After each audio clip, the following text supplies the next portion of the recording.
Découvrez le plus riche escroc de tous les temps.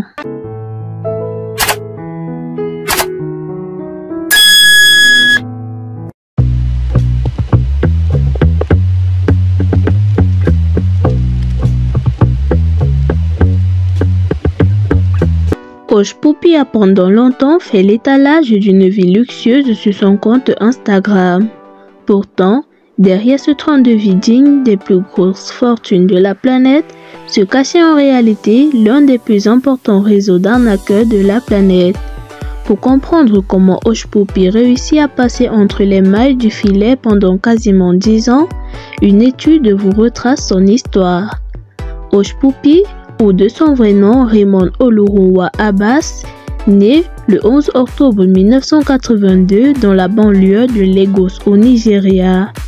Il arrête rapidement ses études pour devenir vendeur de vêtements dans son pays natal. Après sa journée de travail, Raymond se rend dans des cybercafés pour passer du temps sur l'ordinateur.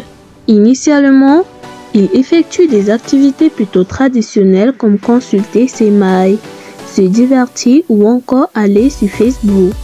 Cependant, au fur et à mesure de ses promenades sur Internet, il entre en contact via des forums avec des groupes d'escrocs basés en Malaisie.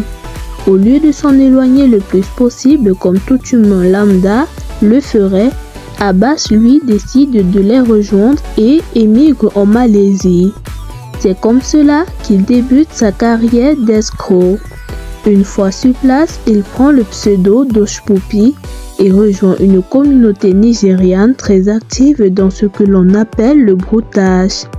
Ce terme correspond à des escrocs qui réalisent leurs arnaques en opérant depuis Internet ou les réseaux sociaux.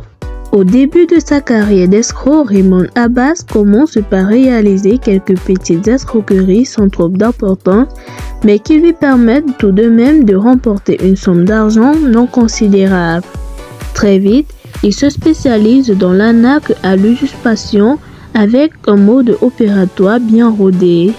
Il est extradé vers les États-Unis où il a été jugé et condamné en 2022 à 11 ans de prison pour avoir escroqué plus de 300 millions de dollars.